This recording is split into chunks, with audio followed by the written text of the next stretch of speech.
something like 100 children who are in solitary detention, solitary confinement. You can increase protections for the most vulnerable migrants, and then you can pursue various kinds of innovations like microinsurance for migrants, again, which I won't get into, which I think have enormous potential to not only benefit migrants and protect their rights, but also to depoliticize migration. So I will leave it at that, and I will happily discuss any of the points made, except the ones related to gender migration. I think I've covered that well enough. Thank you, Gregory. I'm now going to pass the floor to Bianca Pomeranzi. She's the Senior Advisor for Gender and Development in the Italian Ministry of Foreign Affairs and a member of the CEDAW Committee to address the issues from a rights-based perspective and very much from the utility of the CEDAW framework.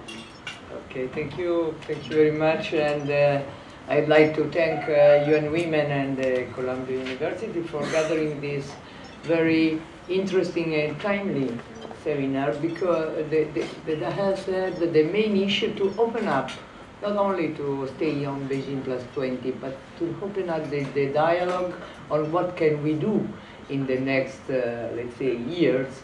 And I'd like to thank, excuse me, with Gregory for the toss I made, because, you know, staying in the CEDAW committee, I can see how the women, migrant women, asylum seekers, and others are suffering for the overall scenario of migration. And as you can imagine, migration is a very burning issue for Italy, for Europe, I would say, and also for the human rights perspective. So I fully agree on what you have said, but of course my vision is more gendered, because I am looking at the problem, and I can see what happened in Europe, not only in Italy. And I must say that most of when we are doing our concluding observation in the CEDAW committee, most of our observations are just around the issue of how migrant women can enter into the welfare system, that in some cases in Europe is a very good welfare system, but many cases the migrant people, especially migrant women, are out of that. So, and then I'm coming to my country, and from, I would say, from a gender perspective, that means, and that is something that I studied during the 2006 period phase, in which there was the first migration conference of the UN, and that is a simple, let's say, case made by the fact that during the 70s, migration were not considered per sex. So in the international community, being the ILO, the only institution that was dealing with the migration from the labor perspective, they did not consider the female migration. We had to wait for the 80s when the UN conferences started to ask for statistics broken down by sex, per gender, that we discovered the hidden migration flows. And it was reconstructed as a study among the 70s that was telling that women have been more or less nearly between the 40–50% of the migration flows. And they were not considered by international agencies because they were working at home. That is as much to do with the care work. I know that you will continue with the panel on that. And it is really, really interesting for me to see that all that up until the decades, the care work was not considered as part of the labor force. So, but now, after many studies, I like to only to you have here, but Saskia Sassen, she wrote a lot, and other important. We are considering the migration in the care work as one of the most transforming issues of the new globalization. I can say this from my Italian perspective, because in the 70s there were a lot of women migrants from Philippines, from Eritrea, Horn of Africa, Eritrea, Ethiopia, that were working at home. And they grew up, the new generation of people. It was done within the family and the cultural Italian system, so it was not considered a problem. While we discovered the problem of migration when men started to come in huge numbers, men from the North Africa countries like Morocco, Egypt, Senegal as well. And we did not, up to the 80s, we did not consider the migration a problem. Because even though there were thousands of women working in our homes. And it has to do with the, let's say, gender perspective. You know? So, but now after the globalization, I would say, after the risks that people is having in, let's say, acting human rights. The Article 7 of the Universal Declaration of Human Rights is saying that people have the freedom to move around the world is a human right, a fundamental human right. So it is not true in no one country that you can move as you want. And in this new scenario, women have experienced new problems. The female migration have experienced new problems.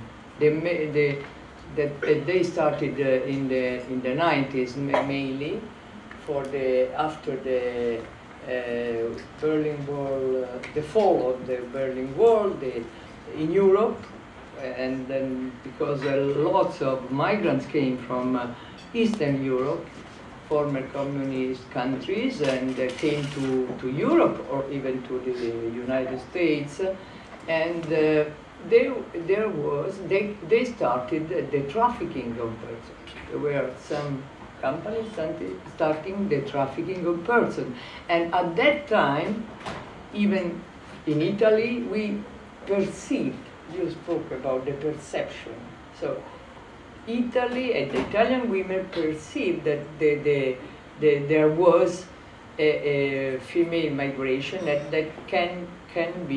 could be dangerous for the women and the human rights of women, and even the women's movement started to let's say work on that, trying to find ways, networks for mitigating the awful let's say consequences of this trafficking against the women, trafficking for reason of sex worker but also for reason of job. And thank you. And that's too much. I'm going to close. No? And you know, that was, for instance, in Italy after the Beijing conference, there was a group mainly aimed by the trade union peoples in Turin that launched a conference called Migrant and Native. And they started to work on that. They were not the only one. They were from the Italian feminist movement, but they were in more general networks. And that was particularly important for looking at the problems of the women that were trafficked for sexual reasons. And it was particularly important because Italy, in those years, had the second migration law that it was called the Turco-Napolitano, and that this migration law started asking the Center for Migration,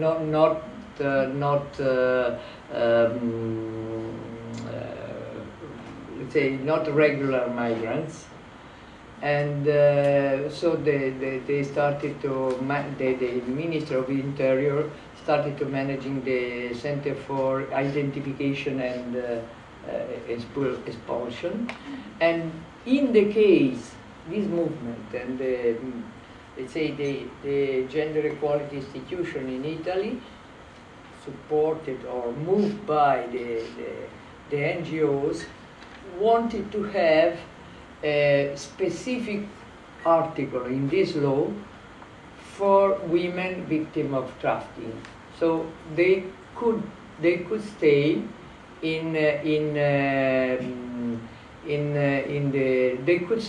they could have some permits for stay in Italy according determined conditions. So I must say that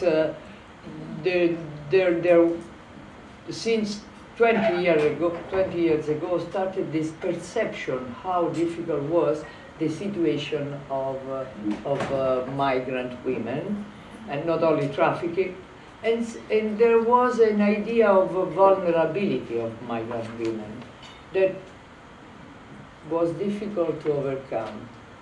But now the Italian people are perceiving that the vulnerability is not in being a woman, but is in the situation that are shared also with men, because the vulnerability is in the status of migrant, asylum seekers, etc., etc.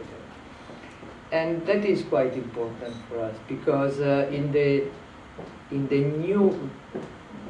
new scenario of globalization, and I am coming from a country that has not been very much open to globalization, has, let's say that Italy has discovered globalization because of the migration trends, because of the wars in former Yugoslavia. We were not prepared, even though we are part of an area of the world that has always had migration from Africa, from east to west, north to south. The Mediterranean Sea is a place of a very old place of migration. And anyway, we discovered this migration we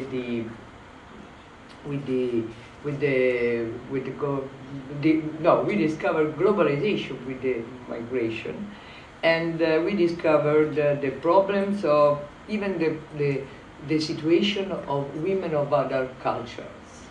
And in this sense, I must say that migrant women have helped Italy to become a little bit better, and to transform the idea of being of the cultural dimension of migration, because even though it has been difficult, at the local level there were born some networks between native migrants, women, that allowed us, allowed the exchange of view on the situation of being a woman from a different culture. We are still in that phase. We are still starting to know each other, to understand better, especially because there is the confrontation, the exchange of view between let's say the different religious appartenance, and but now we are facing another phase. That is the third phase that I must say it's the most scary for us as Italians, as women, as gender equality people, as human rights defenders. That is the problem of the surge of migration because of the war in Middle East and Africa, and as all the world could see, Italy had to face the problem of the sinking boats that are scaring us, because one day you wake up and heard the news in the radio and you say 330 people have died. A boat was wrecking and 100 people were saved, 30 people who died, and all this is people coming from war in a Horn of Africa, from Syria, or they are migrating for economic reasons. So women are part of that. Women are let's say around 30% number, and they are coming not for staying in Italy because of the economic crisis.